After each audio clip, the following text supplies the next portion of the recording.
तुमचं बीपी सुद्धा फक्त औषधांनी नाही तर तुमच्या इमोशन्स म्हणजे तुमच्या भावना सांभाळण्यामुळे सुद्धा कंट्रोलमध्ये येऊ शकतं.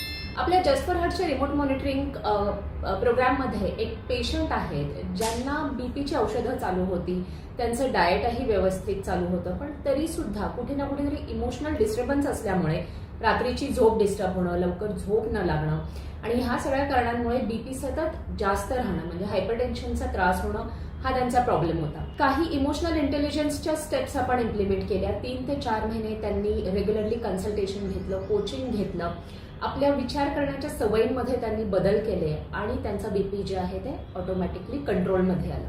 सो नेहमी जेव्हा आपल्याला आपलं हेल्थ कंट्रोल करायचं असतं, आपल्याला फक्त आपलं मेडिसिन किंवा आपलं डाएटच चेंज नाही करायचं, तर आपण कशा प्रकारे विचार करतो, आपण आपल्या इमोशन्स कशा प्रोसेस करतो हे पाहणं सुद्धा खूप आवश्यक आहे. सो तुम्ही सुद्धा तुमचं इमोशन्स, तुमचं स्लीप हे ट्रॅक करता की नाही? तुम्हाला अजून जस्ट फॉर हार्टच्या ॲपबद्दल माहीत असेल तर खालती दिलेल्या लिंकवरती आजच एक फ्री अकाउंट क्रिएट करा आणि तुमचं स्लीप, इमोशन आणि तुमचे वायटल्स जे आहेत ते ट्रॅक करायला सुरुवात करा. धन्यवाद.